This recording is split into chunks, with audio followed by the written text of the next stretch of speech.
સર્વેને નમસ્કાર. હું doctor Rupam Upadhyay, associate professor, children's research university, Gandhinagar. આજે આપની સાથે વાત કરવાની છું બાળકના રમકડા અને એના વિકાસ સંદર્ભે. બાળકના વિકાસમાં રમકડાનું શું મહત્ત્વ હોઈ શકે? તો આપણે જ્યારે બાળક એક જન્મવાનું હોય, જ્યારે શિશુનો જન્મ થયો હોય, તો પરિવારમાં કેટલી ખુશીનો માહોલ હોય, બધા ખૂબ આનંદમાં રહેતા હોય છે. તો જ્યારે જેમ જેમ બાળક ધીમે ધીમે પોતાની પ્રતિક્રિયા માતા પિતાને અને ઘરવાળાને આપવાનું શરૂ કરે છે, ત્યારે એ સમયગાળો હોય છે 3 થી 4 માસનો. અને ત્યારથી જ માતા પિતાને એવું થાય છે કે મારું બાળક છે, મારું જે સંતાન છે, એના માટે હું શું રમકડા લાવું અને કેવા રમકડા લાવું જેથી કરીને એનાથી રમે અને ખુશ થાય. તો દરેક માતા પિતાની એવી ઈચ્છા હોય કે મારું બાળક રમકડાથી રમે અને રમકડાથી રમતું રમતું એ આનંદથી સમય પોતાનો પસાર કરે. તો આપણને બધાને ખબર છે કે એકદમ નાનું જે બાળક હોય, જે 3 માસની આસપાસનું બાળક હોય, તો આપણે આપણા દાદા દાદીને જોયા હશે કે ઘોડિયામાં જ્યારે બાળકને સોવડાવવામાં આવે ત્યારે ઘોડિયાની ઉપર ઝુમ્મર લગાવી દેતા હતા, જેથી કરીને 3 માસનું બાળક જ્યારે આંખો ખોલે અને ઝુમ્મરને જોઈ અને કિલકારીઓ કરે તો એ જોઈને માતા પિતા પણ ખૂબ આનંદ વ્યક્ત કરતા હતા.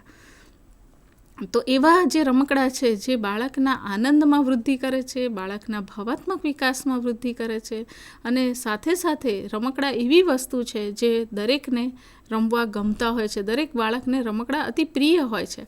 તો એ રમકડા વિશે આજે આપણે વાત કરવાના છીએ. તો સર્વપ્રથમ આપણે જોઈએ કે રમકડા છે એ બાળકના વિકાસમાં, એની સર્જનશીલતામાં કેવી રીતે પોતાનો ફાળો આપતા હોય છે. રમકડા છે એ બાળક માટે સૌથી પહેલાં તો આમ જોવા જઈએ તો જેમ બાળક માટે કપડાં જરૂરી છે, બાળક માટે ભોજનની જરૂર છે, બાળક માટે અન્નની જરૂર છે, એવી રીતે પાયાની જરૂરિયાતમાંની એક જરૂરિયાત એટલે રમકડા. કોઈ પણ બાળક છે એ જ્યારે રમકડાથી રમે છે ત્યારે એને ખૂબ સંતોષ થાય છે, એ માનસિક રીતે ખૂબ તૃપ્ત થતું હોય છે. અને એકદમ નાનું જે 3-4 મહિનાથી શરૂ થતું બાળક છે, એ જેમ જેમ વિકાસ પામતું જાય છે તેમ તેમ એને સૌથી વધારે જો જરૂર હોય તો માનસિક સંતોષની હોય, પ્રેમ અને હૂંફની હોય. માતા પિતા જ્યારે બાળક સાથે હોય, બાળકની સાથે વાતચીત કરતા હોય અને બાળકને રમાડતા હોય ત્યારે બાળકને ખૂબ સુરક્ષા મહેસૂસ થતી હોય છે. અને આ જ એના માનસિક વિકાસમાં સૌથી વધારે ફાળો આપનાર તત્વ કહી શકાય, અથવા તો સૌથી મોટું યોગદાન જો માતા પિતાનું હોય તો એ આ સમયગાળામાં માતા પિતા આપી શકે છે. તો રમકડાથી બાળક જ્યારે રમે છે ત્યારે આપણે જોયું હશે કે જે રમકડું બાળકને ગમે છે એમાં એ રચોપચો રહે છે, એની પાછળ એ એટલો બધો બિઝી થઈ જાય છે, એટલો વ્યસ્ત થઈ જાય છે કે એને કોઈ પણ પ્રકારનો કંટાળો આવતો નથી. જ્યારે બાળક રમતમાં હોય અથવા તો રમકડાથી રમતું હોય ત્યારે એ ચીડિયું પણ બનતું નથી. પણ જેમ જ એની પાસેથી રમકડું લઈ લો અથવા તો એને રમવા માટેની અથવા કરવા માટેની કોઈ પ્રવૃત્તિ ના હોય તો બાળક શું કરશે? શિશુની પાસે શું કામ હોય? તો એ કંટાળશે, તમારી આગળ જીદ કરશે, તમારી આગળ ચીડચીડીઓપણું કરશે. પણ એને જો એના રમકડાથી રમવા દેવામાં આવે, એને કોઈ પ્રવૃત્તિ કરાવવામાં આવે, એની સાથે સતત કોઈ વાતચીત કરવામાં આવે, એને વાર્તા કહેવામાં આવે તો બાળક કોઈ પણ પ્રકારનું કંટાળો કે ચીડિયાપણું અનુભવતું નથી. આપણે જોયું છે કે કોઈ પણ નાનું બાળક છે વારે ઘડીએ રડે, ચીડચીડિયાપણું કરે તો માતા તરત એને કોઈ હાલરડું ગાઈને એને શાંત કરાવવાનો પ્રયત્ન કરશે, એની સાથે વાતચીત કરીને પરિવારના લોકો એને શાંત કરાવવાનો પ્રયત્ન કરશે. તો રમકડું છે અને પ્રવૃત્તિઓ છે એ બાળકને વ્યસ્ત રાખવા માટેના, બાળકને બિઝી રાખવા માટેનું સૌથી અગત્યનું સાધન છે કહી શકાય છે. તો જે રમકડા છે એ રમકડા કેવા પસંદ કરવા જોઈએ? તો રમકડા છે જ્યારે બાળક રમકડાથી રમતું હોય કે પ્રવૃત્તિમય હોય ત્યારે બાળકની સૂઝ પણ વધે છે, એની સહનશીલતા પણ વધે છે અને એની કલ્પના શક્તિ અને વિચાર શક્તિને પણ વેગ મળે છે. આપણે જોઈએ કે તમને એવું લાગશે કે બાળક અને રમકડાથી સહનશક્તિ કેવી રીતે વધે? તો આપણે જોઈએ છીએ કે જેમ જેમ બાળક મોટું થતું જાય એમ ગ્રુપમાં એ રમતું થાય છે. તો તો જ્યારે એ ગ્રુપમાં રમે છે, પોતાના જૂથ સાથે રમે છે, બીજા બાળકો સાથે રમે છે, એ મોટાભાગે 1-1.5 વર્ષ પછી પોતાના જ જેવડા બાળકો સાથે રમવા બેસે છે, ત્યારે એ રમકડું એ કદાચ એ બાળકને પણ જોઈતું હોય તો એ રમકડું એ બાળકને પણ આપે છે. ત્યારે એની જૂથમાં કામ કરવાની શક્તિ પણ વધે છે, શેરિંગ પણ વધે છે, કોઈને આપવાની વૃત્તિ પણ વધે છે, અને એની સાથે એને સહનશીલતા પણ વધે છે. એને એમ થાય છે કે આ બાળક છે એ મારા જેવડું જ છે, એ રમીને મને પાછું રમકડું આપી દેશે. તો હળીમળીને બીજા બાળકો સાથે રમવું અને એ રમવામાં પોતાનું ગમતું રમકડું છોડી દેવું, પોતાની ગમતી વસ્તુ જે પોતાનું ગમતું રમકડું છે, અત્યારે બાળક માટે ગમતી વસ્તુ એ કઈ તો કે પોતાનું રમકડું. તો આપણે આવડા મોટા થયા પછી પણ આપણી ગમતી વસ્તુ કોઈને આપવામાં ખચકાટ અનુભવતા હોઈએ છીએ. એ ખચકાટ નાની વયથી જ એક સંસ્કાર બાળકનામાં પડે કે કંઈક બાળક મારા જેવડું છે અથવા તો મારાથી મોટું કે નાનું છે, તો એને કંઈક આપવાની જે વૃત્તિ છે, આપવાનો જે સંસ્કાર છે, એ એનામાં અત્યારથી રમકડાના માધ્યમથી આપણે ડેવલપ કરી શકીએ છીએ. સાથે સાથે જ્યારે પોતાના જ જેવડા બાળકો સાથે રમે છે ત્યારે એને ઘણું બધું બાંધછોડ કરવી પડે છે, ઘણા બધા એને નિયમોનું પાલન કરવું પડે છે. તો આ બધામાં રમકડા દ્વારા બાળક હળીમળીને રહેતા પણ શીખે છે, એડજસ્ટમેન્ટ એટલે કે સમાયોજન કરતાં પણ શીખે છે. એને આ સાથે સાથે એની સહનશક્તિ અને કલ્પના શક્તિ પણ ચોક્કસપણે વધે છે. અને આપણે એ પણ જોઈએ છે કે જ્યારે બાળકને કોઈ રમકડું ગમતું હોય તો એને બધી બાજુથી એ ફેરવીને જોવે છે, એને ઉપર નીચે અને બધી જ રીતે એને આમ ગોળ ફેરવીને જોઈ લે છે કે આ રમકડું કેવું છે, ક્યાંથી અવાજ આવે છે, કેવી રીતે બન્યું છે. આ બધી એની અવલોકન શક્તિને પણ વધારનાર તત્વ છે, અથવા તો એમ કહી શકાય કે બાળકની અવલોકન શક્તિ પણ રમકડા દ્વારા વધે છે. અને જે રમકડું ગમે છે એ રમકડું એ 10 મિનિટ નહીં, 15 મિનિટ નહીં ને કલાકો સુધી એ રમકડા સાથે રમ્યા કરે છે. અને એ રમકડાથી જ્યારે રમે છે ત્યારે એને આસપાસ શું થઈ રહ્યું છે એની એને ખબર પણ હોતી નથી. તો આમ રમકડા દ્વારા એની એકાગ્રતાનો પણ વિકાસ થાય છે. તો સર્વપ્રથમ આપણે એ જોવું જોઈએ કે બાળક એકદમ શિશુ અવસ્થાની આપણે જ્યારે વાત કરીએ છીએ, આપણે 6 માસ 3 માસથી લઈને 3 વર્ષ સુધીના બાળકોની જ્યારે વાત કરીએ છીએ, ત્યારે આપણા શાસ્ત્રોમાં બાળકને સર્વપ્રથમ રમકડું આપવાની વાત પણ કરવામાં આવી છે કે સર્વપ્રથમ બાળકને રમકડું ક્યારે અને કેવી રીતે આપવું. તો આગળ આપણે જોઈએ કે બાળકને રમકડું કયા સમયે આપવાનું છે અને કેવી રીતે આપવાનું છે.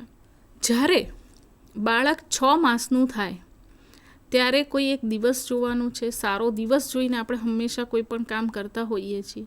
તો રમકડા છે એ બાળકમાં માનસિક અને ભાવાત્મક વિચારોના વિકાસના બીજ રોપવાનું છે, એનો બૌદ્ધિક વિકાસ કરવાનું એક સાધન છે.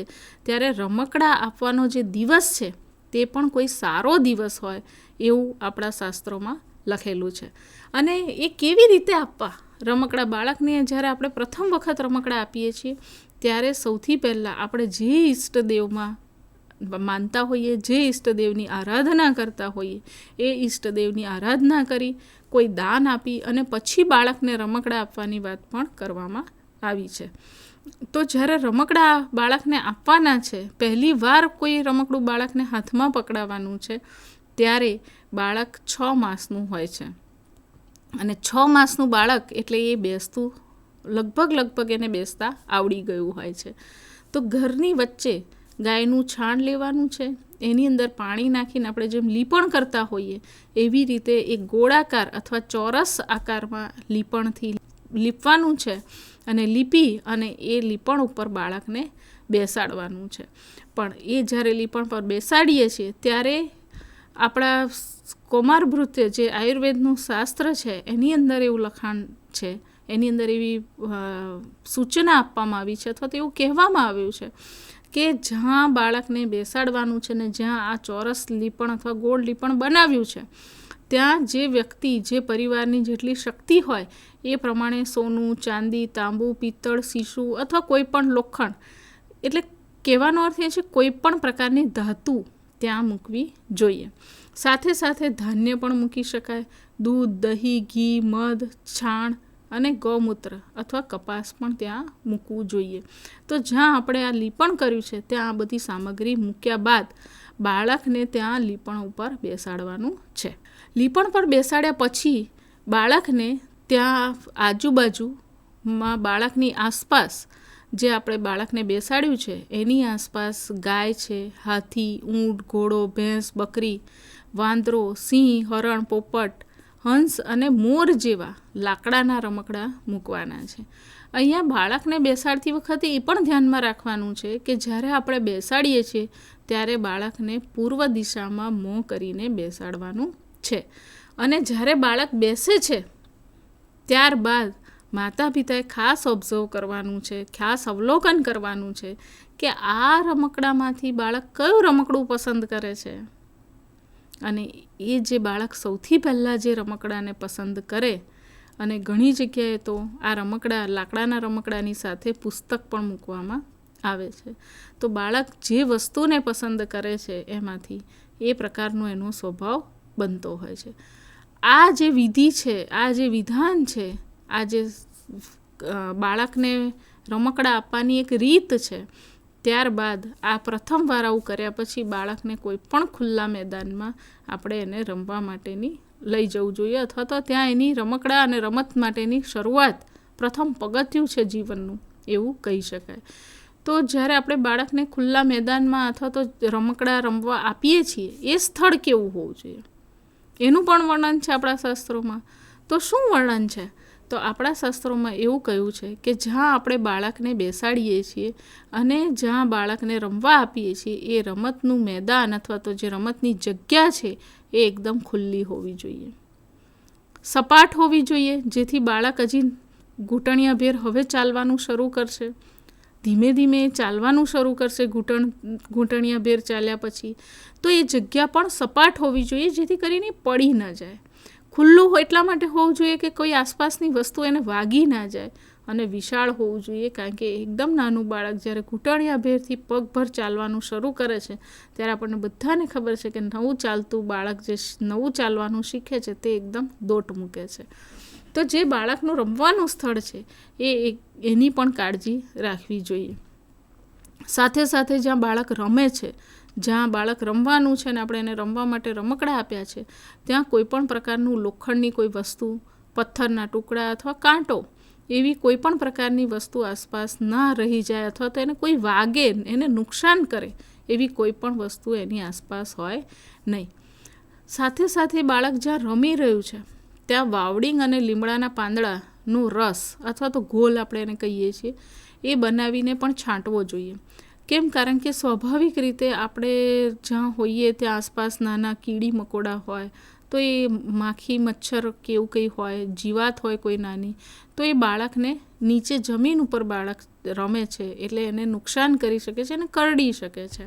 તો સ્વાભાવિક રીતે આપણે એનાથી બચવા માટે આવો જે લીમડાના પાન છે અથવા તો લીંબોડી છે, વાવડિંગ છે, એનો ઉપયોગ કરી અને બાળકની જે રમવાની જગ્યા છે એને કીટાણુ મુક્ત આપણે બનાવી શકીએ છીએ. બાળક રમકડાથી રમીને ખુશ થાય છે તો એના આનંદનો વિકાસ, આમ જોતાં બાળકના સર્વાંગીણ વિકાસનું સાધન એટલે રમકડા.